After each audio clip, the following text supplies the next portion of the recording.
Recording in progress. Okay.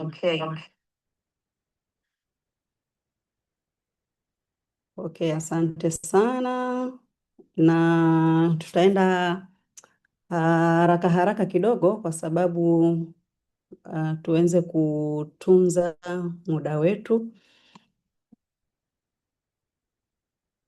Kwa haraka kabisa, majina yangu mimi naitwa Harriet Nkwama, na ninamshukuru Mungu sana nimepata nafasi ya kumzungumzia mwanamke pamoja na afya yake, lakini nimepata nafasi ya kujadiliana na wewe kuhusu afya ya mwanamke. Na Mungu mwema, mimi ni mama mhasibu lakini a retired banker, na kwenye marketing plani namshukuru Mungu I am a recognized manager. Sasa kwa haraka sana,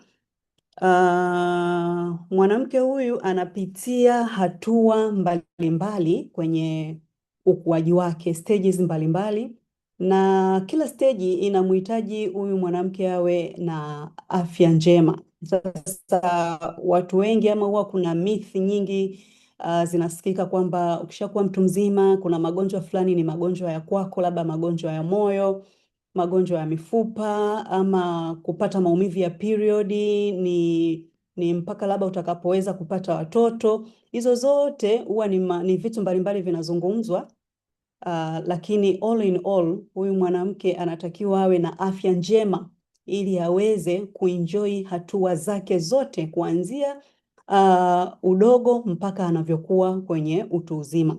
Tunajua kwenye familia wanapokuwa wamepata mtoto huwa wanamshukuru Mungu, ni baraka, lakini ile baraka inatakiwa iendelee unapokuwa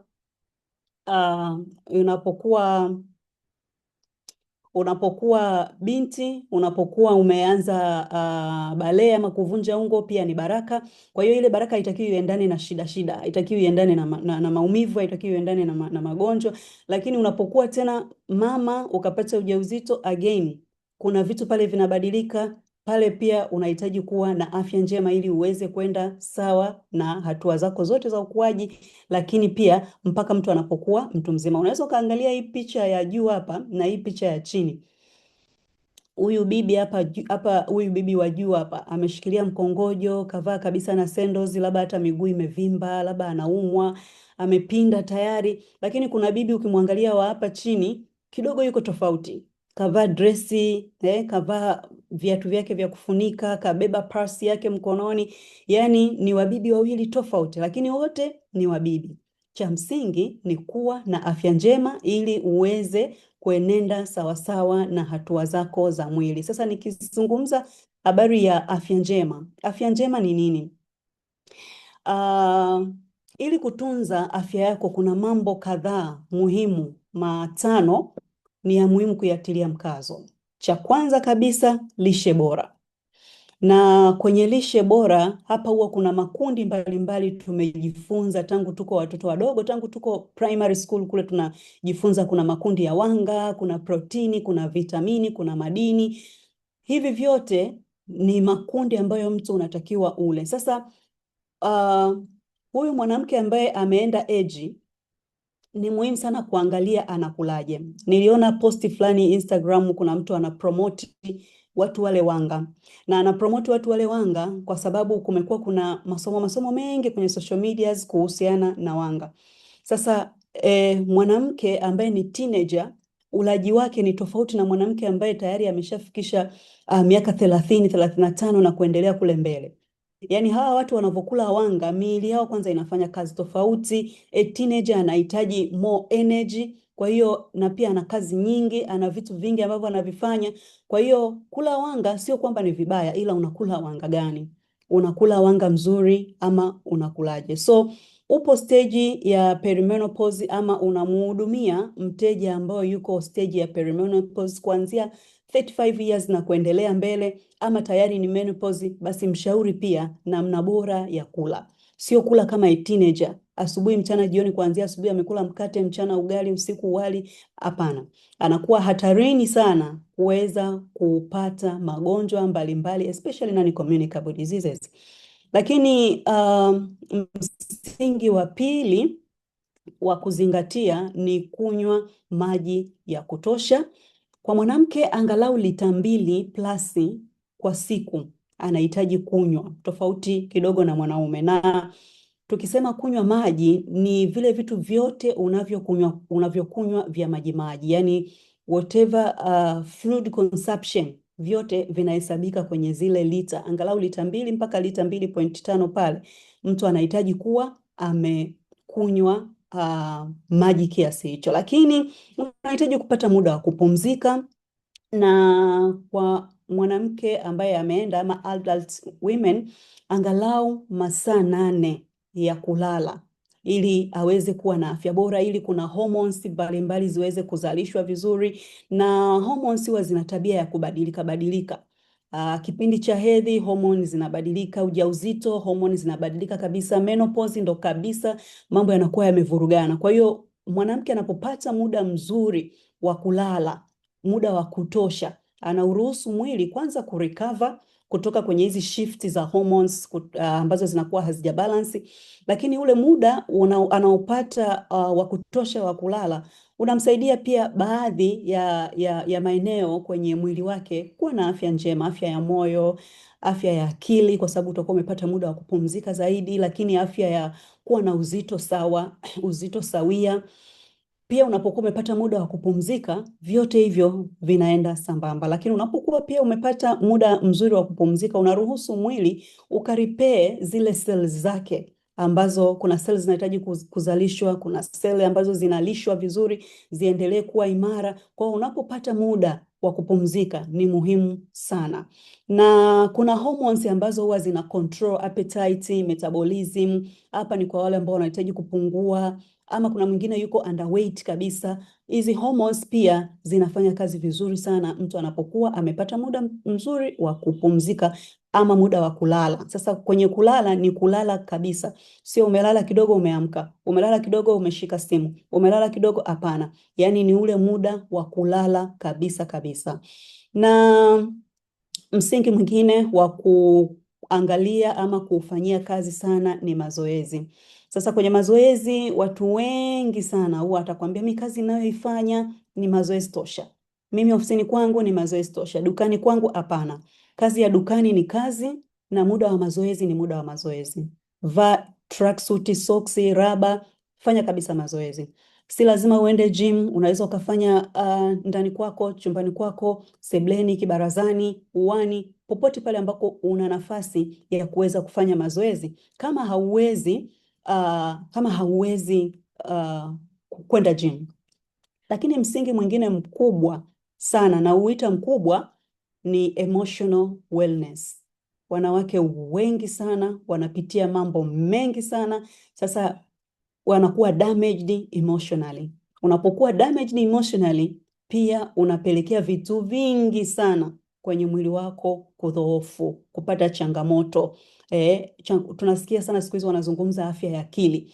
Ni somo pana sana, lakini utakapokuwa umeweza kucontrol emotion, umeweza kucontrol stress, hapa ndiko utaweza sana kutengeneza vizuri hormone zako, kwa sababu kwenye chakula unaweza ukaamua kujipangilia chakula chako vizuri, mazoezi ukaamua kufanya mazoezi vizuri, maji ukaamua kabisa kutafuta na chupa zile zenye maandishi, sasa hivi kunywa lita hii, sasa hivi kunywa hapa, sasa hivi kunywa hapa, zinakupa na maneno ya kukupa motisha pale. Vyote hivyo unaweza kufanya, lakini ukishindwa kuweza kucontrol emotions zako, ukacontrol stress za kwako, basi vitu vingi sana vitaharibika kwenye mwili. Hormones zitavurugika sana, lakini moyo, utasikia changamoto mbalimbali za moyo na mambo mengi ambayo yanaendana kwa namna hiyo. Ni kwa sababu tu huyu mwanamke hajajua ni namna gani ya kuweza kucontrol emotions zake ama stress zake. Sasa changamoto kubwa pia kwa wanawake huwa ni kuvurugikwa kwa hormones, hormonal imbalances. Hormonal imbalances ni ile hali ambayo mwili unakuwa na homoni fulani nyingi sana ama chache sana kuliko kiwango ambacho kinahitajika kwenye mwili ili ule mwili uweze kufanya kazi vizuri. Na homoni kama homoni tu tunaweza ukasikia homoni. Homoni ni ni like kemikali inayotengenezwa kwenye mwili na tezi mbalimbali na husafiri kwenye damu ili kudhibiti mambo mbalimbali kwenye mwili. Kwa mwanamke itadhibiti mambo ya hedhi, itadhibiti kwenye mambo ya ujauzito, itadhibiti hata yule mtu ambaye anashindwa kabisa kulala, ni kwa sababu kuna hormones fulani hazijakaa vizuri. Kuna mtu atakwambia mimi nina insomnia, siwezi kulala, ni kwa sababu kuna hormone fulani hazijakaa vizuri. Lakini mood swing, hisia fulani. Kwa hiyo hizi hormones zinazozalishwa mwilini huwa zinaweka mwili ukae sawa kwenye kila kitu. Yaani isijekawa sisi tunasikia furaha, kuna mwanamke hapa pembeni yeye hasikii furaha, wakati sisi tunacheka yeye acheki, wala hata hajaelewa kwa nini tunacheka, ila ni kwa sababu tu mood yake haipo hapo kabisa, inawaza vitu vingine kabisa. Lakini hormones pia kwa mwanamke inamsaidia sana kucontrol hamu ya tendo la ndoa lenyewe kwa ujumla, joto la mwili wake kwa ujumla, na metabolism yote ya mwili kwa ujumla. So that is how hormone zinavyofanya kazi kwenye mwili. Na tunapozungumzia hormone kwa mwanamke, hormone kubwa sana ama the major one ni estrogen. Sasa hii estrogen ni hormone ya kike na inazalishwa hasa na ovaries pamoja na tezi nyingine kwenye mwili, lakini kazi yake kubwa ni kumweka sawa mwanamke kuanzia anapoanza kuvunja ungo mpaka anapofikia ile level ya menopause. Estrogen ina play part kubwa sana na ina kazi nyingi sana. Kama ambavyo zinaonyeshwa kwenye slide, tafadhali unaweza uka screenshot slide kwa sababu ya kutunza muda wetu. Na kazi zote hizi estrogen inazifanya. Ina maana kama estrogen haiko sawa, ina maana hivi vitu vyote haviwezi kukaa sawa. Mambo ya uzazi hayatakaa sawa, mzunguko wa hedhi hautakuwa sawa, utakuwa na irregular periods za kutisha, lakini utakuwa una changamoto ya kudhoofika viungo, mifupa na mambo yote kama hayo. Na hii estrogen inatakiwa isizidi wala isipungue, inatakiwa iwepo balanced.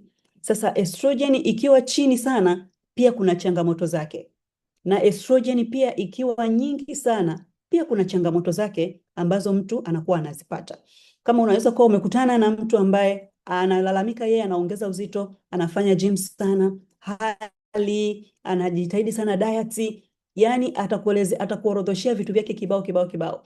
Mimi nilikutana na mtu mmoja ananiambia nimefanya gym for miezi 6 nimepoteza kilo 6. Yani amefanya gym consistently for 6 months na ameweza kupunguza kilo 6 tu, na nilivyompa Clean9 kwa siku 9 tu aliweza kupunguza hizo kilo 6. So akawa anashangaa hii imekuwaje.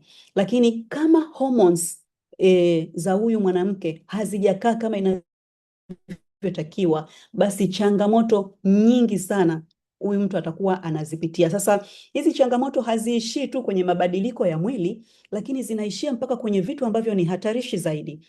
Wanawake wengi wanapitia changamoto ya vimbe kama fibroids, cyst, lakini inafikia zaidi mpaka kwenye mambo ya kansa. Yote ni kwa sababu hizi hormones za huyu mama ama za huyu mwanamke hazija kuwa balanced. Sasa kunapokuwa hakuna huu uwiano sawa wa estrogen pamoja na hormone nyingine, na hormone nyingine ambayo ni common ambayo inaitwa progesterone. Kwa hiyo hizi hormone mbili zikiwa haziko balanced, hapa ni rahisi sana kuzalishwa kwa seli zingine, seli zenye vimelea vya kansa, wanaziita cancerous cells, na eventually huyu mwanamke ataanza kupata changamoto sasa za zile seli za kansa kuzaliana zaidi, kuwa nyingi zaidi, eventually huyu mtu ana develop cancer. Na tafiti zinaeleza kwamba almost 97% za breast cancer zinatokana na estrogen kutokuwa hazija balance, estrogen imbalance. Kumbuka estrogen inamsaidia mwanamke na ukuaji wake. Mwanamke anavyokuwa anaanza kukua pia maziwa, anaanza kudevelop hips pamoja na vitu vingine vile ambavyo ni vya kike. Sasa hii hormone ndio huwa ina play part kubwa sana.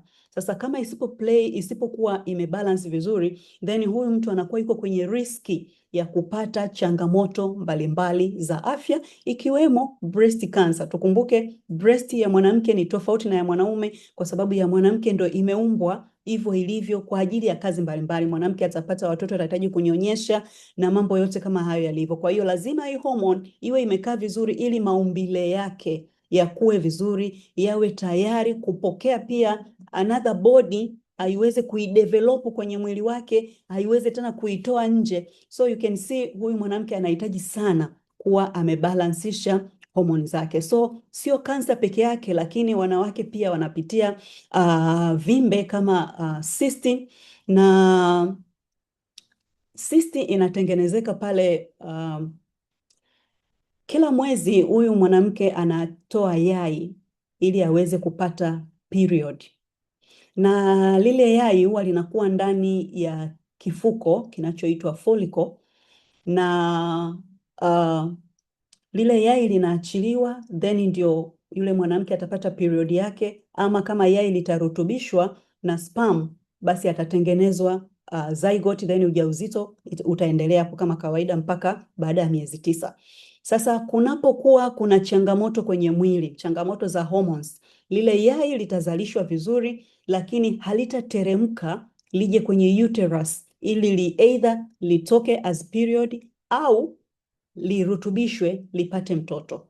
Kwa hiyo pale ndio changamoto zinaanza. Sasa kumbuka yai limebebwa kule kwenye follicle, mengine yatazaliwa, lile lilotakiwa litoke mwezi Mei halijatoka, tumefika Juni, ya mwezi Juni yamezaliwa, kule kunaanza kutengeneza vitu vingine tofauti na ule utaratibu wa mwili ulivyoumbwa. Then tayari vile vitu vinaanza kutengeneza kama vimawe mawe ama kama vivimbe, ndio huyu mtu anaanza kupata hizi ovarian cyst. Ni kwa sababu system yake ya mwili haijakaa vizuri, anaanza kudevelop vimbe hizo ndogo ndogo kwenye follicles.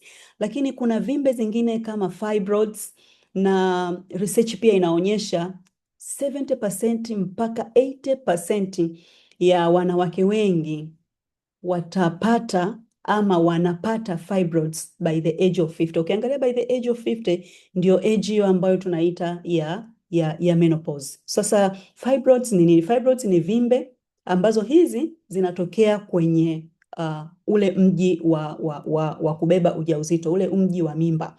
Na estrogen huwa zinachochea ukuaji kwenye ile misuli ya mji wa mimba, inauandaa ule mji wa mimba uweze kudevelop mtoto na atengenezwe pale, akue pale. Kwa hiyo hizi chembe za estrogen zikiwa hazifanyi kazi kama ambavyo inatakiwa, either zipo chini, either hazipo sawa ili ziweze kumaintain ile hali na ule mji pale, changamoto zinaanza kutokea. Sasa estrogen itatengeneza tena chembe zingine pale za fibroids, zitaanza kidogo kidogo. Fibroids huwa inaanza kidogo kidogo, haianzi tu likitu likubwa. Huwa inaanza vinyama vidogo vidogo, kama unaweza ukaona kwenye picha hapo. Huwa vinaanza vinyama vidogo vidogo, lakini baadaye ule uvimbe unaendelea kukua zaidi na zaidi. Na mara nyingi vimbe hizi za fibroids zinakuwa kipindi kile labda cha ujauzito, kwa sababu kuna kitu kingine kinakuwa na ule vimbe pia na wenyewe unaendelea kukua pale pale ambako yule mtoto anakuwa. So pia kwenye kipindi cha perimenopause kuelekea kwenye menopause, viwango vya estrogen hushuka na kupanda kwa kasi. Kwa hiyo ile hali inapelekea progesterone kupungua. Sasa inapopungua estrogen inapelekea kitu kinaitwa estrogen dominance. Yani ile estrogen inakuwa ina madhara makubwa zaidi kwenye lile eneo. Kwa hiyo athari inakuwa kubwa zaidi wakati wa hormonal imbalance. Wakati huo wa hiyo age ya kuanzia perimenopause kuelekea menopause. Sasa nikisema age ya perimenopause kuelekea menopause, ni kuanzia umri wa miaka 35 hivi na kuendelea huko mbele. Kwa hiyo mtu anaweza akajihisi kwamba yeye labda ana miaka 30 akajiona kwamba she is safe, lakini ni muhimu kuuandaa mwili uelekee kuwa na afya bora kuliko kusubiri mpaka umefika hicho kipindi alafu mwili ukaleta changamoto then ndio uanze kutafuta suluhisho. Ni muhimu unavyokuwa unaendelea na ukuaji wa mwili wako, upo kwenye ujauzito, upo kwenye kunyonyesha, upo kwenye kipindi cha unabeba ujauzito wa kwanza, unabeba wa pili, wa tatu, wa nne, whatever. Hicho kipindi chote ni muhimu sana kuhakikisha una balance vizuri hormone zako, ili unapoendelea kukua ama kuendelea umri kwenda mbele zaidi, ni muhimu ukawa age na kukuta ukiwa upo vizuri, hormones zako zimekaa vizuri. So nini sasa kinasababisha hizi hormone ziwe hazija balance? Nini kinapelekea hormonal imbalance kwenye mwili wa huyu mama? Kwanza kabisa, vitu ambavyo anakula nini? Watu wengi sana fast foods, processed foods, hivyo ndo vyakula ambavyo watu wanavitumia kwenye maisha ya kila siku. Yaani kuna mtu ana ratiba yake. Ijumaa anajua hii Ijumaa leo ni siku ya biriani, Jumamosi ni siku ya kisinia, Jumapili ni siku ya stuli ndefu, sijui shisha na mambo mengi. Hiyo ni weekend. Kwa hiyo kuna mtu ana ratiba yake iko pale fixed ya weekend ya kudestroy mwili wake. Lakini at that moment ujana anaona kwamba labda hayo ndo maisha, ndivyo inavyotakiwa hivyo, lakini taratibu vile vitu vinazidi kuujaza mwili. At the age anatafuta kuwa sawa, tayari mwili upo imbalance kabisa, hormone hazifai kabisa. Lakini tunatumia nini? Wanawake kwenye vipodozi, hapa ndio tupo wahanga wakubwa kupita mfano. Research inaonyesha kwamba within 29 seconds toxin iliyoko kwenye kipodozi unachopaka inaingia kwenye blood streams zako. Kwa hiyo ndani ya sekunde 29 umepaka Carolite, basi kuna vile vitu vibaya, zile sumu mbaya tayari zimeingia kwenye blood streams. Sio tu zimeingia kwenye ngozi, no, kwenye blood stream. Na unajua blood stream ndio inafanya kila kitu huku ndani kiweze kukaa sawa sawa. Kila kitu kiweze kwenda vizuri. Oxygen iende vizuri, damu iende vizuri kwenye moyo, kwenye mwili, kila kitu kiweze kukaa sawa. Hormones zisafirishwe vizuri. Nutrients and everything ambacho unakipata kwenye mwili wako viweze kusafirishwa vizuri na blood streams. Sasa blood streams unapokuwa unaziongezea taka mwili, unazipa shida, haziwezi kufanya kazi kama ambavyo inatakiwa. Kwa hiyo vitu ambavyo tunavipaka, vitu ambavyo tunaweka kwenye vichwa, tunaweka dawa mbalimbali za nywele, tunapaka perfumes, makeups and so many things. Yaani mwanamke akitoka asubuhi amejipaka vitu kibao. Yaani amepaka vitu kibao. Usoni amepaka vitu vya aina hata 3 na kuendelea, hata 5. Wiki bado hujamalizia lipstick na vitu vyote hivyo. Hivyo vitu vyote vinapelekea changamoto kwenye hormones. Kwa hiyo make sure unapaka kitu ambacho unakielewa, kitu ambacho ni kizuri.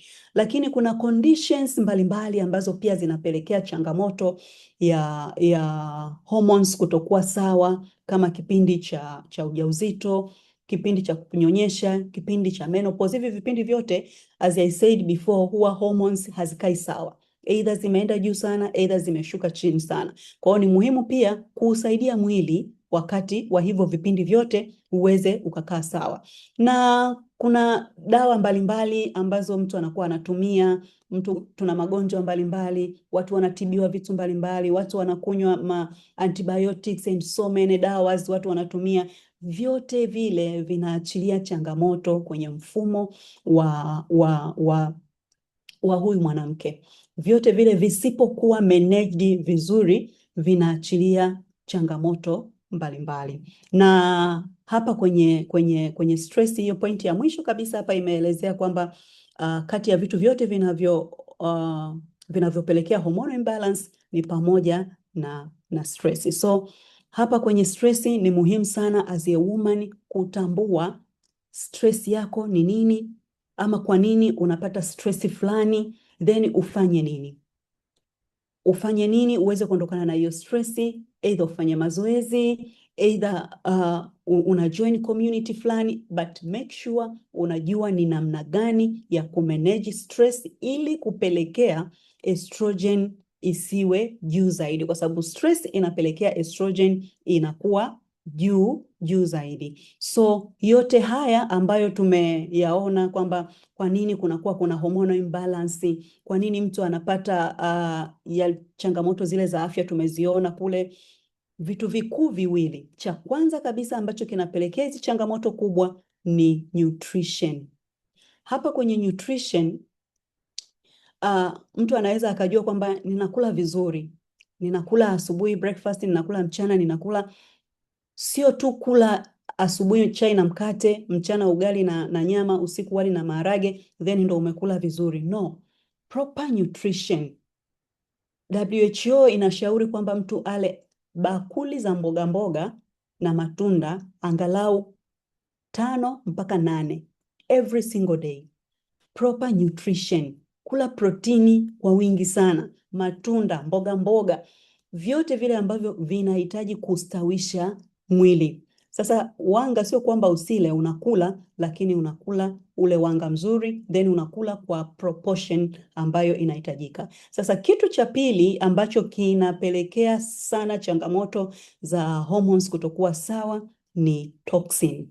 Sumu ambazo ziko mwilini, sumu ambazo tunazipata kutoka mwilini, kutoka kwenye lifestyle mbalimbali ambazo tunakuwa nazo, vyakula tunavyokula, mazingira ambayo tunaishi, vitu vyote ambavyo tunatumia. Unatumia simu, unalala na simu, una waves mbalimbali, either nyumbani kwako ama kwenye maisha yako unakutana na waves mbalimbali, microwaves, tunaangalia TV, tunatumia mageti ya remote, so many waves tuko nazo kwenye maisha ya kila siku. Asubuhi umeshinda ofisini kwenye AC, kwenye gari umetumia AC, umekuja kulala umelala kwenye AC. Yani kuna so many things ambazo zinapelekea toxin kwenye miili yetu. Na maisha yako tu kwa ujumla, digestion tu ambavyo inafanya kazi kwenye mwili, inaachilia some free radicals kule. Unapofanya sema sasa nataka nifanye mazoezi, tunashauriwa kufanya mazoezi. Unaposhauriwa kufanya mazoezi, again, mwili unafanya mazoezi, lakini kuna toxin kule zinaachiliwa. Kwa hiyo kuna toxin ambazo huwezi kuzikwepa. Unaweza ukasema mimi sipaki vipodozi, siweki dawa za nywele, nakula vizuri, nafanya mazoezi, nakunywa maji ya kutosha, na control stress zangu, nafanya everything nafanya. Lakini kuna yale maisha ambayo unayaishi kila siku tu, yale yanaachilia pia free radicals mbalimbali kwenye mwili. Sasa hizi free radicals ni vitu ambavyo kidogo kuvikwepa ni changamoto, japo vile vitu ambavyo ni vinaongeza kama unywaji wa pombe, labda uvutaji wa sigara na vyakula visivyofaa, hivyo unaweza ukacontrol. Lakini mwili wenyewe huwa unatengeneza free radicals kwenye maisha tu ya kawaida tu, unaachilia some free radicals. Mwili unaweza ukawa unapambana na magonjwa mbalimbali, mwili unaweza ukawa unafanya digestion, metabolism kwa ujumla ya mwili inavyofanya kazi kwa siku, inaachilia free radicals kule kwenye ndani ya mwili. Na hizi pia zinaongeza athari kubwa sana kwenye upande wa hormone kutokukaa sawa. So free radicals pia zinaachilia changamoto mbalimbali, kwa sababu ni maisha ambayo mtu anakuwa anayaishi kila siku. Uzito pia utakuwa mkubwa sana kwa sababu ya free radicals. Magonjwa mbalimbali kama magonjwa ya moyo, ngozi kuchoka sana, mtu anaweza kawa amezeeka kuliko hata umri wake, ni kwa sababu ya toxin ambazo zinaachiliwa kwenye mwili kutokana na hizi free radicals ambazo zinatengenezwa either na mwili ama zinaongezwa kutokana na maisha ya kila siku. Sasa nini basi kifanyike baada ya kuwa miili yetu ina changamoto ya toxin, miili yetu ina changamoto ya free radicals, miili yetu pia inakosa proper nutrition, ambavyo hivyo vitu ndo vinapelekea hormones kutokuwa sawa. Na hormones zisipokuwa sawa, again, tunarudi kule mwanzo kabisa, mvurugiko wa kila kitu unatokea kwenye mwili. Now, tunapozungumzia kubalance hormone, unahitaji kuweza kuhakikisha unapata diet yako nzuri, unafanya mazoezi vizuri, unajiepusha na zile mambo yote ambayo si sawa. Na kwenye kula lishe bora, hakikisha mpangilio ule wa makundi ya vyakula unautumia kwa siku. Sio lazima asubuhi mtu aanze na chai na mkate, chai na chapati. Asubuhi tu unaweza ukaanza na protini yako nzuri sana, umeandaa labda mchemsho, umeandaa smoothie, umeandaa matunda, umeandaa breakfast ambayo inakuongezea virutubisho vingi zaidi, kuweka mwili wako ukae sawa zaidi. Lakini mazoezi angalau siku 4 ukaufanya mwili ukasweti. Yaani ukaufanya mwili ukasweti, sio tu yale mazoezi umezunguka tu hapo kidogo unasema yani leo saa yangu au simu yangu inanionyesha nimefanya step 4,000. No, ulikuwa tu unazunguka huko ndani, umeingia jikoni, umetoka, hujafanya mazoezi. Make sure umeufanya mwili umesweti. Pale umebani calories, imepelekea mwili wako kuhakikisha kuna vitu vimetoka. Lakini kulala muda wa kutosha, as I said earlier, na kuacha sasa zile mambo ambazo unaona kabisa hizi vitu zinaniongezea changamoto ama zinaniongezea stressi, zinaongeza mfumo mbaya kwenye mwili. Na kwenye huu upande wa stress pia napenda kusisitiza sana whenever nikikutana na mtu ana changamoto ya hormone, huwa cha kwanza kabisa huwa napenda sana nimuulize kwenye huo upande wa stress, kwamba kwa sababu wanawake wengi sana wanapitia mambo mengi sana ambayo yanaharibu afya yao kwa ujumla ya akili, emotion na kadhalika. Kwa hiyo ukishajua sababu kwa nini zinakupa stress, mahusiano, kazi, uchumi, unawezekana wewe ni bosi, una subordinates chini, wanakupa stressi, ama wewe ndo subordinate mwenyewe, unampa stress bosi wako na bosi naye inabidi akupe na wewe stressi. Kwa hiyo kwanza muhimu sana kujua ni nini kinakupatia stressi, ni nini, ni namna gani ya kuondokana nazo. Kwa hiyo mwingine anaweza kawa kumsaidia ni kwa kumsaidia tu kubadilisha tu mtindo, kuhamia kwenye mtindo fulani.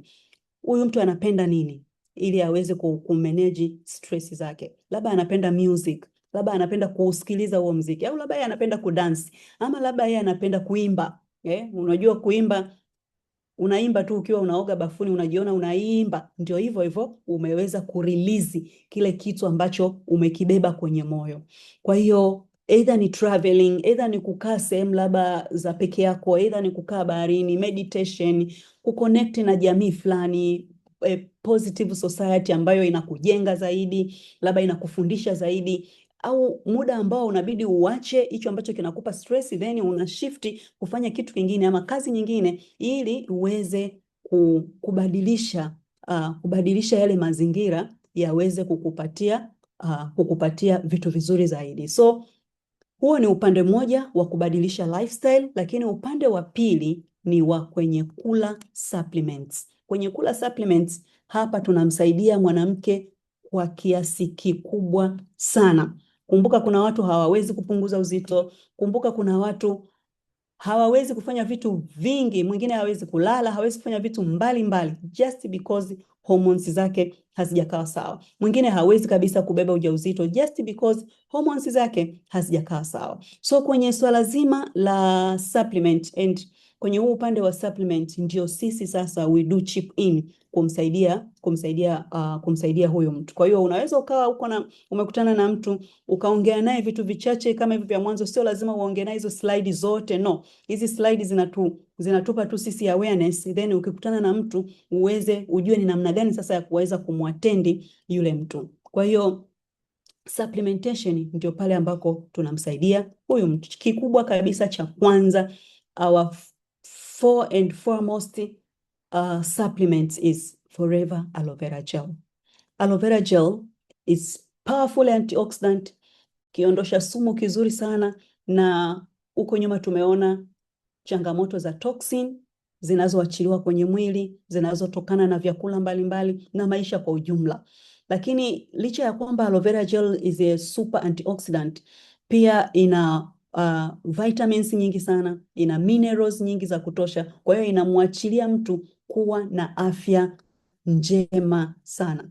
Muhimu sana asubuhi, kabla hujala kitu chochote, muhimu sana kutanguliza aloe vera gel. Ni kama tu nyumba, asubuhi umeamka, umefanya usafi, umedeki, umeiweka vizuri, ili mambo mengine yaje kuendelea. Kwa hiyo na mwili pia vile vile, kabla hujaanza kudumbukiza vitu vingi huko, anza kwanza kwa kuusafisha. Tanguliza aloe vera gel. Na asubuhi huwa mtu umetoka kulala usiku mzima, ndio maana inaitwa breakfast, yani you break the fast. Ulikuwa umefast the whole night. Sasa asubuhi sio tu ndo unaanza na chapati, unaanza na more energy. No, anza na aloe vera gel kwanza, unaitanguliza, then vitu vingine vitafuata. Lakini kitu kingine ambacho ni kizuri sana kwenye afya ya huyu mwanamke ni cranberries ama aloe berry nectar. Sasa berry nectar ina cranberries kwa wingi, lakini ina aloe na ina apples.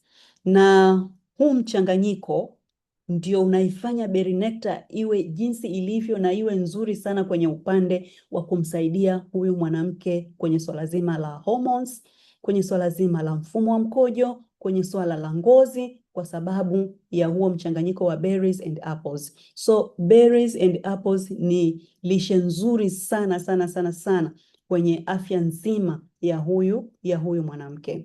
Na kitu kingine kizuri mno ni hii Vitalize Women. Kwa hiyo hivi ni vitu ambavyo usikose kumpatia huyu mwanamke ambako anakuwa yupo kwenye hii stage. Vitalize Women. Na Vitalize Women ni powerful kwenye kubalance hormone. Yaani hata ukisoma yale maelezo imeandikwa kwamba imetengenezwa ikimfikiria mwanamke. Yaani all the thoughts and yani kila kitu wakati kinafikiriwa ilikuwa tu ni inamfikiria mwanamke. Tumtengenezee nini huyu mwanamke? Tumtengenezeje hichi kitu huyu mwanamke kimsaidie kwenye afya yake ya hormones na vitu kama hivyo. So Vitalize Women ina cranberries, ina apples. Kwa hiyo you can see huyu mtu akitumia berry nectar alafu akachanganya na Vitalize, jinsi ambavyo anapata the best combination na anapata vile vitu kwa wingi zaidi. Na Vitalize Women pia ina passion flowers na ina berries fulani zinaitwa Schisandra. Hizi Schisandra berries they are popular kwenye kubalance hormone. Zina reduce stress, zinatunza ngozi ya huyu mama, lakini research inaonyesha kwamba Schisandra inapunguza sana zile menopause symptoms, kule mood swing, hot flashes, kujisikia tu vibaya muda ambao sio kujisikia vibaya, wenzako wanasikia baridi wewe ndio unasikia joto. All those changes Schisandra inasaidia sana hizo Schisandra berries, na hizo Schisandra berries tunazipata kwenye Vitalize Women. Lakini Vitalize Women pia ina vitamin C, ina vitamin D, ina vitamin B, vitamin B6, B12. All these are so crucial and important kwenye afya ya mwanamke. Vitamin C ni nzuri sana kwenye afya ya ngozi, lakini nzuri kwenye detoxification. Na vitamin D ni muhimu sana kwenye swala zima la joints. Na having vitamin D kwenye Vitalize Women, pia Vitalize Women ina calcium.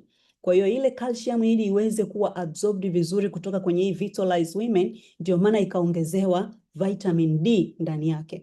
Lakini Vitalize Women pia ina folic acid. Mwanamke as we know anapata period, anahitaji folic acid frequently, na folic acid mwilini inafanya kazi vizuri sana endapo tu itatumika pamoja na vitamin B12 ama vitamin B12. Kwa hiyo hii Vitalize Women imetengenezwa hivyo, ndio maana wanasema imetengenezwa ikimfikiria huyu mwanamke, haijatengenezwa tu. Kwa hiyo ni kitu muhimu sana sana sana sana kwa huyu mwanamke kumsaidia hormones zake zote zikakaa sawa. Sasa hormones za mwanamke zikikaa sawa, mambo mengine yote yanakaa vizuri. Sasa hapo ni kwa mwanamke tu ambaye yupo kwenye age ya perimenopause, menopause, lakini kuna yule mwanamke ambaye ana changamoto ya hormones, hawezi kuconceive, ana changamoto ya hormones, period zake ziko so irregular. Mwezi huu period imekuja baada ya siku 26, mwezi uliopita period ilikuja baada ya siku 28, mwezi ujao itakuja baada ya siku 36, yani kila siku kalenda yake haieleweki. Vitalize Women itamsaidia kuhakikisha anakaa sawa. So kwenye healthy menopause pia ni muhimu sana huyu mwanamke kupata mafuta ya samaki Arctic Sea, na Arctic Sea, I have no doubt our Arctic Sea is the best in the market kutokana na uwiano wake, kutokana na namna ilivyotengenezwa. Na Arctic Sea kwa mwanamke huyu itamsaidia mambo ya moyo, itamsaidia mambo ya cholesterol, kwa sababu tayari ameshakuwa kwenye age ambayo tayari mwili wake umeshapokea vitu vingi sana. Kwa hiyo anahitaji sana kupata mafuta ya samaki kwa ajili ya hiyo. Lakini watu wengi pia wanaposogea age, utasikia anakuambia miguu inachoma choma, mikono inachoma choma, miguu inashindwa, nikikanyaga chini napata ganzi. Arctic Sea itamsaidia sana huyu mtu mwenye hizo changamoto za vitu vya namna hiyo. Another supplement is Forever Light Ultra. Light Ultra hii ni soy protein. Kumbuka tumemshauri huyu mtu asitumie breakfast tu ili mradi. Yani asubuhi asianze tu na chapati na mkate na maandazi, miogo na vitu kama hivyo, kiporo. Asianze navyo hivyo vitu. Aanze na a protein breakfast. Light Ultra ni nzuri sana, nzuri kuchanganya na matunda, nzuri kuchanganya na mtindi, nzuri kutengeneza smoothie, nzuri kutengeneza pancake, nzuri kutengeneza in whatever way ambavyo mtu anaweza kai-design ikampa breakfast nzuri zaidi. Na Forever Light Ultra ina madini kwa wingi sana, lakini pia ina vitamins kwa wingi sana. Na Forever Light Ultra, mtu ambaye anatumia Light Ultra sana, kitu cha kwanza ambacho atakiona ni kwenye ngozi. Light Ultra ina repair sana ngozi. At the mix unakosa collagen, tumia Forever Light Ultra. Inasaidia sana ngozi kukaa vizuri. Lakini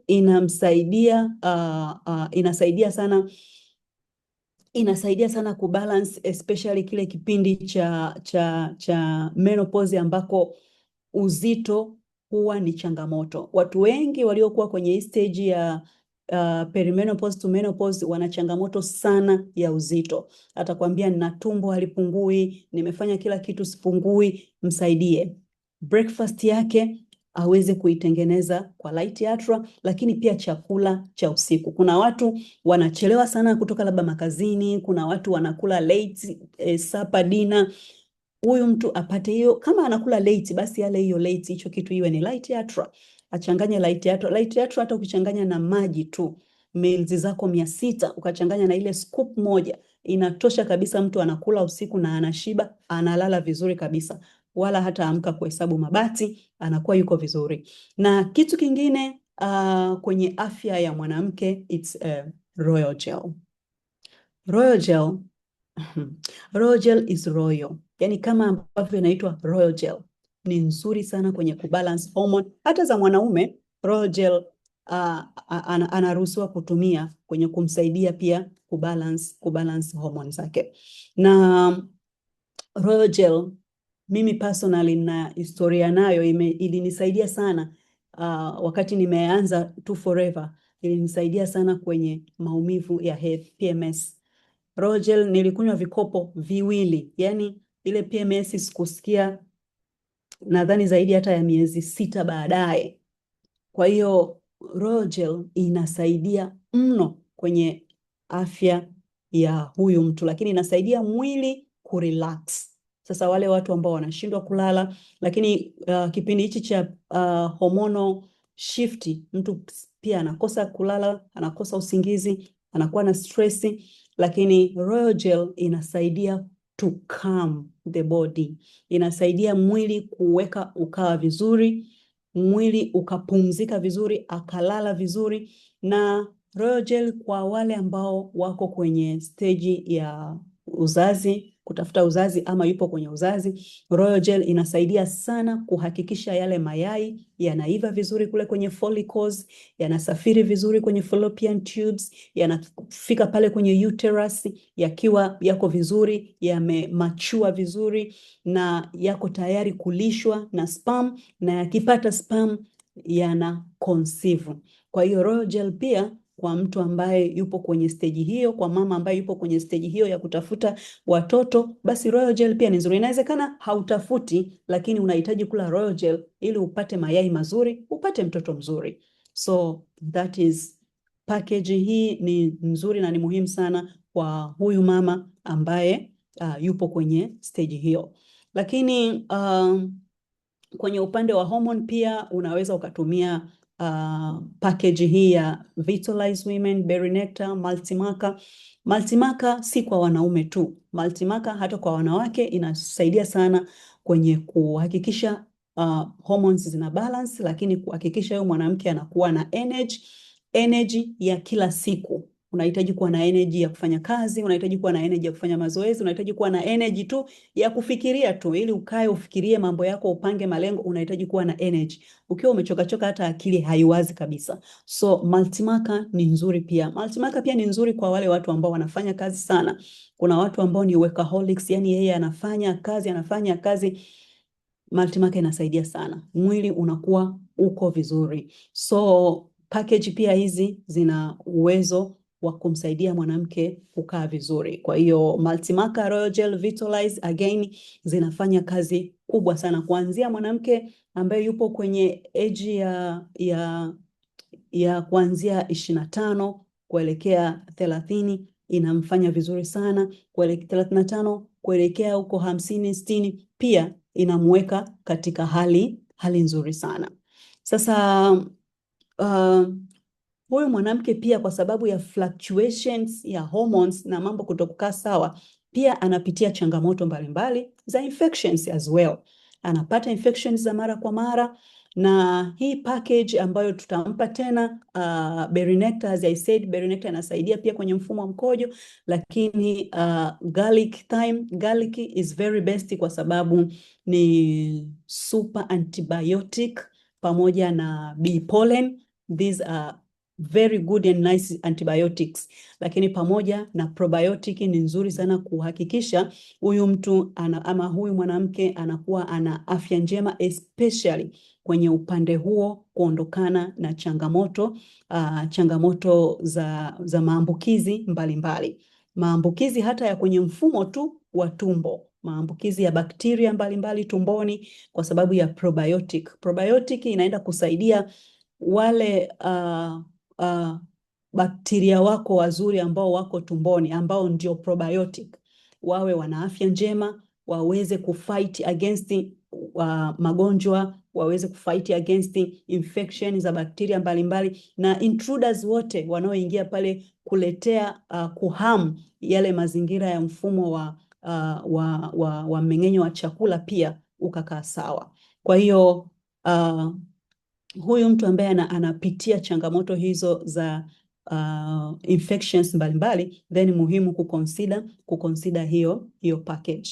Lakini at this age ya 35 na kuendelea mbele, wanawake wengi sana wanapitia changamoto za viungo. As she age, mwanamke pia anapoteza madini mengi, kuanzia mtu anapokuwa period pia anapata kila mwezi, lakini huyu mwanamke anakuwa mjamzito. Wakati wa ujauzito anatoa virutubisho kwenye mwili wake, anapeleka kwa mtoto. Wakati wa breastfeeding anatoa virutubisho mwilini mwake, anapeleka kwa mtoto kupitia kunyonyesha. Kwa hiyo hicho kipindi chote kinampelekea huyu mama kupunguza some nutrients kutoka kwenye mwili wake. Then baadaye utasikia mgongo, kiuno, magoti, miguu na vitu kama hivyo. Sasa utasikia tu naumwa mgongo kwa sababu mimi nilijifungua kwa siza. Nilijifungua sijui kwa namna gani, nilipata changamoto. Hapana. Watu wamejifungua kwa siza, watu wamejifungua kwa hizo hatarishi, lakini kama unatunza afya yako vizuri, hauta undergo hizo changamoto za kwamba naumwa mgongo kwa sababu ya hii na hii na hii. Naumwa magoti labda kwa sababu ya vitu fulani. So hapa kwenye hii package ya viungo naomba ni stress kwenye supplements moja ya Forever Move. Forever Move mimi nairekomendi sana siku hizi kwa sababu mimi nimeitumia na ikanifanyia vitu vya ajabu sana. Na Forever Move nilivyoisoma nikaona inahitaji kutumia asubuhi kimoja, asubuhi mchana, mchana kimoja na usiku kimoja. So nilianza tu kudevelop kwamba nasikia tu maumivu kwenye goti with no reason, sijaanguka, sijafanya chochote, then I said hebu nifungue Forever Move. Kwenye kufungua Forever Move tulipata training nzuri, Dr. Elizabeth alishatufundisha sana kuhusu Forever Move. Then I said nifungue Forever Move nitumie. So badala ya kutumia tablets 3 kwa siku nilianza kwa kutumia 6 kwa siku. Usiogope kumwambia mteja atumie tableti nyingi tofauti na ilivyoelezewa hapo kwenye hicho kikopo, kwa sababu hizi ni supplements. Lakini kwa mfano hii Forever Move, vitu ambavyo viko humo ndani, calcium, fish oil, neem, turmeric, hivyo vitu vyote unaweza tu ukajiuliza wewe umekula lini vingi kiasi kwamba mpaka vimejaa kwenye mwili? Hapana.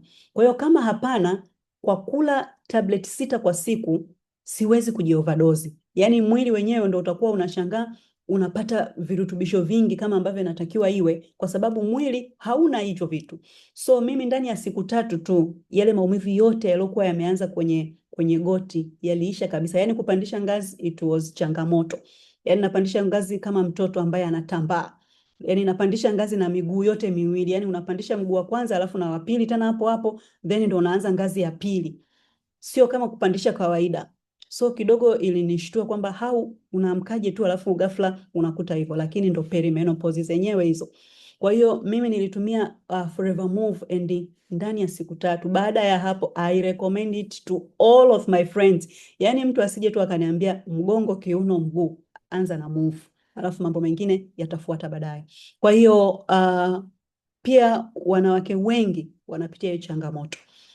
Mtu anakuambia yani nikichuchumaa msalani kuamka hapo ni changamoto.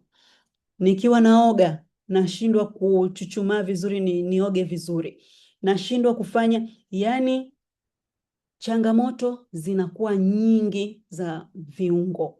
Sasa huyu mtu alikuwa hapati madini ya kutosha, alikula tu madini yale wakati yuko mjamzito, akaandikiwa tu vile vitu ambavyo aliandikiwa na daktari wake pale, zile supplement ambazo wamama tunazipata hospitali, akatumia tu hizo. Alafu baada ya hapo wakati wa kunyonyesha hajala any supplement kurecover mwili wake. Then baada ya kuwa umemaliza uzazi kabisa, umeachana na uzazi kabisa, then mwili wako ufanyaje? Na wenyewe unahitaji kurepair, urudi back kama ulivyokuwa una miaka 18, 15.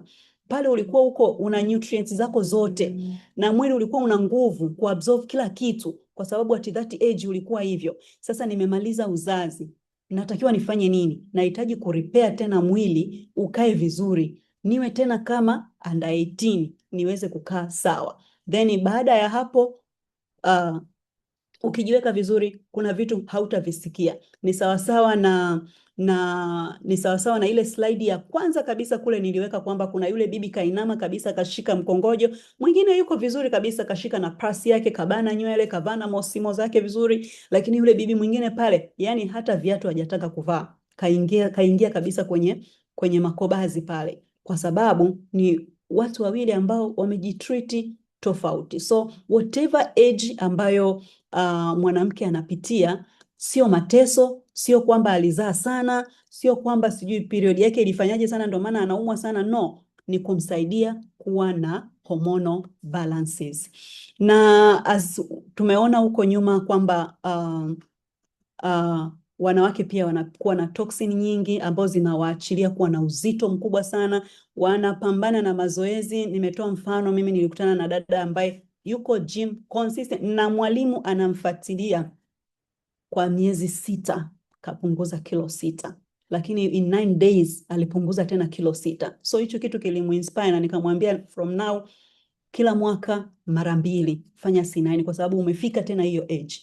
Kwa hiyo kwa sababu tayari huyu mtu ana toksini za kutosha, alishakula vyakula vingi ambavyo haviko sawa, alishaishi kwenye mazingira fulani ambayo yana toksini nyingi. Tukumbuke hata stress tu, yani inawezekana mtu anakuambia mimi nakula vizuri, nikitoka nje napaka sunscreen, sijui nafanyaje na no, yani hata tu ile stress ambayo umeipata ya kawaida kabisa, dada akakwambia kesho naondoka, yani kuanzia kesho unaanza kuwaza nitafanyaje, nifue, nideki, nifanyaje, ile na yenyewe ni stress, inaachilia hormonal imbalance. Sijui kikoba, kausha damu, yani vile vitu vyote ambavyo yule mtu anapitia, as long as kinamchanganya kule kwenye akili yake, yani as long as ile stress inapelekea kule kwenye akili yake, tayari huyu mtu ana toxin za kutosha. Kwa hiyo ni muhimu pia kumsaidia afanye detox with our program C9. Then baada ya kufanya detox na C9 package, utakapokuwa unaongea naye strict aelewe kwamba C9 ni cleansing program. It's a cleansing program, cleansing in 9 days. Kwa hiyo wakati anafanya cleansing ndio ana uwezo wa kupoteza hizo toxini za kilo 6, kilo 5, kilo 3, kilo 4, kilo 9, whatever ambavyo atakuwa amejikomiti kufanya kwenye hiyo program. Then akitoka hapo msaidie F15, the following program, ama Garcinia na Them. Maybe changamoto yake huyu ni kwenye vyakula, hana namna bora ya kuandaa vyakula, mpe Garcinia na Light Yatra. Labda changamoto yake huyu ni lazima awe anapata aloe vera gel kila siku, basi anaweza ukamtengenezea package ambayo inaendana na mahitaji yake na hitaji la mwili wake, kwa sababu kila mtu mwili wake uko tofauti. Kwa hiyo usichukue experience ya mteja huyu ukaipeleka na kwa huyu ukampeleka na kwa huyu. Hawa ni wanawake tofauti, kila mtu anapitia changamoto yake, as long as ni changamoto ya hormone. Wote wana hormonal imbalance, lakini kila mtu anapitia changamoto zake. So with program zetu hizi za kumsaidia mtu kupunguza uzito, atapunguza uzito vizuri, lile tumbo ambalo alitaki ataliondoa vizuri, atakuwa vizuri. Wakati anafanya mazoezi, anakula vizuri. Kwanza utamsaidia pia kumuondoa kwenye lifestyle fulani, kumrudisha kwenye mstari, aweze kuwa na afya bora zaidi. Asubuhi atajua kabisa, kumbe asubuhi natakiwa nile papai. Yani kuna mtu yeye haamini kwamba asubuhi anaweza akala matunda. Anajua matunda ni mpaka mchana, na matunda yenyewe ni ndizi. Yani achukue wali wake na nini aweke na ndizi. Kumbe matunda hata asubuhi, kabla hata ya kunywa hicho chochote, anaweza akaanza na bakuli lake pale la matunda, akaanza nalo. So utakuwa pia umemsaidia kumtoa kwenye lifestyle fulani, kumwelekeza kwenye lifestyle nyingine. Na kitu kingine tumejifunza kuwa tunapata sumu mbalimbali kutoka kwenye vipodozi, kutoka kwenye vitu ambavyo tunavitumia kwenye ngozi zetu. Na hapa kwa kweli wanawake, yani ukianza kumwelezea hichi hapo lazima akae chini ya kusikilize, kwa sababu we all know. Kwanza perfume unajipulizia 2, ujipulizia hata moja. Kwanza alianza na roll on sijui ya wapi akapaka, akaja lotion, akaja body spray, akaja perfume yenyewe inatakiwa ziwe 2, akaja sijui lotion ya nini, lotion ya usoni ni tofauti na ya mwili ni tofauti, na ya miguu ni tofauti, na ya mkono ni tofauti. Mara akaja ndo lips tena, lips inabidi aanze na lip balm sijui ya wapi, akaja lipstick ya wapi, akaja, yani hatua ya mwanamke mpaka kutoka nje. Yani sio vitu rahisi. Kwa hiyo tunamwelekeza pia, tunamsaidia kwamba anahitaji kupata na kupaka na kutumia vitu sahihi. So tunayo hii program ya Infinite by Forever. Uzuri tu wa hii program ipo complete. Yani ni program ambayo itakupatia cleanser kwa ajili ya kusafisha ngozi ya uso, lakini ina serum pia. Na serum yake inaitwa Firming Serum. Yani Firming Serum ni ile serum ambayo inafanya ngozi iwe firm, yani ngozi ishikamane vizuri, isilendemke, isipate makunyanzi, ikae vizuri, ikae mahala pake. Lakini kitu kingine cha tatu, ina complex ambayo ni collagen. Ina vidonge collagen kwenye mfumo wa vidonge, na hii collagen unatakiwa uitumie asubuhi, kidonge kimoja asubuhi kabla haujala kitu chochote, ndio inaenda kufanya kazi vizuri zaidi.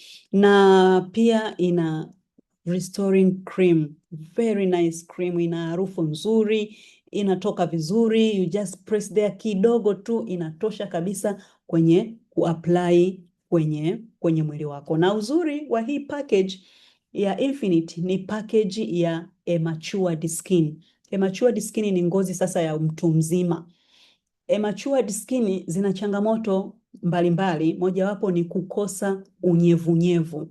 Kwa hiyo ndio maana pia hata wakati unamsaidia ku detox, kula supplements, kupaka vipodozi sahihi, pia anywe maji sana. Anywe maji kwa wingi sana ili aweze kusaidia ile moisture ya ngozi pia. Kwa hiyo Infinite inaenda kumsaidia sana kutunza ule unyevunyevu ambao unapotea kwenye ngozi kwa sababu mbalimbali, kwa sababu ya hormones, kwa sababu collagen imeshaacha kuzalishwa, mwili umeshachoka, cells zimechoka, ngozi zimeanza kusaji, makunyanzo yameanza kuonekana na vitu kama hivyo. So that is Infinite by Forever, ambayo ni nzuri kwa ajili ya matured skin. Lakini tuna body lotion. Hii body lotion hii body lotion ni nzuri sana, ninashindwa hata sijui nianzie kuielezea wapi, kwa sababu baada ya mimi kuitumia, yani I have experienced kitu ambacho sijui kwa nini nilikuwa nimechelewa kuanza kuitumia. Na hii body lotion ni nzuri kwa sababu kwanza imetengenezwa kwa ajili ya matured skin. Lakini sio ambayo mtu ambaye sio matured asitumie, no, anaweza tu akatumia, lakini matured skin ni nzuri sana kwa sababu kwanza ina lock ile moisture. Yani ukiitumia ile moisture ya mwili wako haipotei, kwa sababu hii lotion imewekewa vitu ambavyo visaidie kulock moisture na ngozi yako ikawe vizuri. Na hii lotion inakuwa absorbed haraka sana. Yani ukiipaka tu inakuwa absorbed very fast, inaondoka kwenye ngozi. Sasa kama nilivyosema, hata hivyo vitu vingine unavyopaka vinakuwa absorbed kwenda kwenye ngozi, vinaenda huko chini. Sasa ni wewe unapeleka nini huko kwenye blood streams zako. Lakini body lotion ina aloe, ina oils mbalimbali kama argan oil, jojoba, na vyote hivi vimewekwa ili kuhakikisha elasticity ya ngozi inakaa vizuri, lakini ile firmness ya ngozi inakaa vizuri, ngozi ikae nafasi yake. Makunyanzi huwa hayaji tu usoni, huwa yanakuja kwenye ngozi yote, ngozi ya mikono, ngozi ya miguu, mapaja, everywhere kwenye ngozi makunyanzi huwa yanatengenezeka. Kwa hiyo ni kwa sababu tu usoni yanaonekana haraka, lakini mwili wote as long as una ngozi, makunyanzi yanatengenezeka. So ukipaka body lotion inasaidia hiyo elasticity na hiyo firmness, ngozi ikawa vizuri zaidi. Lakini ina macadamia oil ndani hiyo, kuisaidia sasa ile dry skin iwe moistured vizuri, kuisaidia ile matured skin ikawe vizuri, ikawe na healthy looking. Na hii lotion ina arginine. Yani nilivyosoma hii habari ya arginine, I was surprised kwamba lotion ina arginine. We all know kazi za arginine. Arginine is a powerful anti-aging. Now unapata arginine, tumezoea kupata arginine kwenye Agiplus, lakini arginine now ipo kwenye body lotion.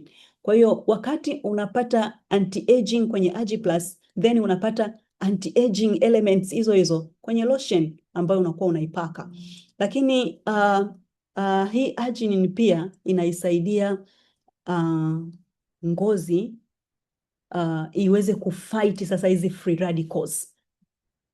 Arginine hiyo inaisaidia pia ngozi ifight hizo free radicals ambazo pia tuliziona. Lakini inaisaidia pia ngozi isikauke, yani isikauke, ipate unyevu kwa wingi sana. Lakini pia inaisaidia ngozi iepukane na environment stress. Sasa environment stress ni umeenda sehemu, umeenda Dodoma, kuna upepo sana, ukaja ukatoka ukaenda Mbeya, kuna baridi sana. Tuna move around, tunafanya activities, tukatoka tukaenda Mwanza, kuna BOM, labda kuna upepo mno. Ngozi zinapitia zote hivyo vitu. Zimetoka kwenye upepo wa Dodoma, zikaingia kwenye baridi ya Mbeya, zikaenda kwenye baridi ya Moshi, ya Arusha. Huko kote unakozunguka huko, ngozi inapata ile environmental stress.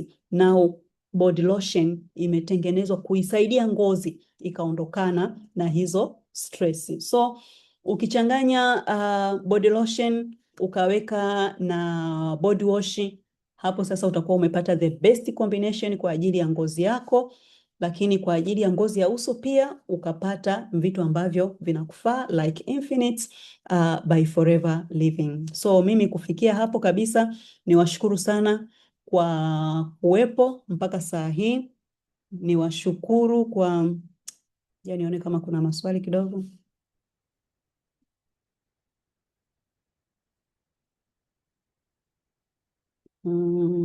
Sijui kama, naona kama hakuna maswali.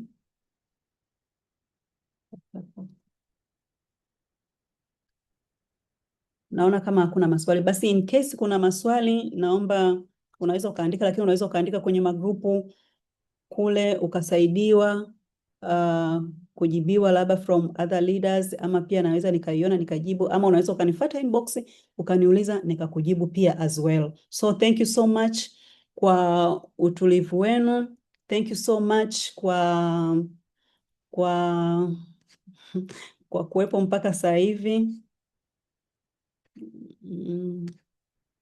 Kuna mtu ameuliza mimi ni preferred customer bado, je, naruhusiwa kumwalika mtu kwenye biashara ingawaje hata idea for... Yes, unaruhusiwa kabisa, tunamkaribisha. Waalike wengi, yani sio mmoja tu, waalike wengi uwezavyo. Nina swali, unatumia njia gani kupata akaunti za kutumia DM Instagram? Nina swali, unatumia njia gani? No, hii ilikuwa maswali ya nani? Hii ilikuwa maswali ya Medeus, ya? Okay. Akili inachanganya vikoba balaa. Barikiwa, amen, amen. Wale wanawake wanaokula udongo una recommend watumie bidhaa gani? Wale wanawake wanaokula udongo jamani, watumie Naturemin. Naturemin mimi nilikuwa naipenda mno sana, ni kwa sababu ya ile ladha. Naturemin pia ina ladha ya udongo. Kwa hiyo huyu mwanamke ambaye anakula udongo, anakula vitu ambavyo si rafiki, mpe Naturemin. Naturemin inamsaidia kabisa, kwa sababu Naturemin pia akila ina harufu pia hiyo ya udongo. Kwa hiyo kama chakichaki hivi, udongo hivi, kwa hiyo atakuwa anaendelea ama ataacha kabisa kula udongo. Kuna mtu aliomba, naomba uelezee Aloe It Lotion please. It Lotion ni kwa ajili ya kumasaji, una masaji lile eneo ambalo lina maumivu, kama ni mgongo, ni kiuno, ni mguu, ni whatever, pale ambako kuna maumivu unatumia tu kumasaji, kwa sababu It Lotion ina hit kweli. Kwa hiyo usisugue kwa nguvu sana, paka tu kawaida, lile eneo litakuwa salama. Asante sana. Thank you so much. Thank you for the compliments. Thank you so much. God bless you. Na niwatakie usiku mwema. Thank you so much.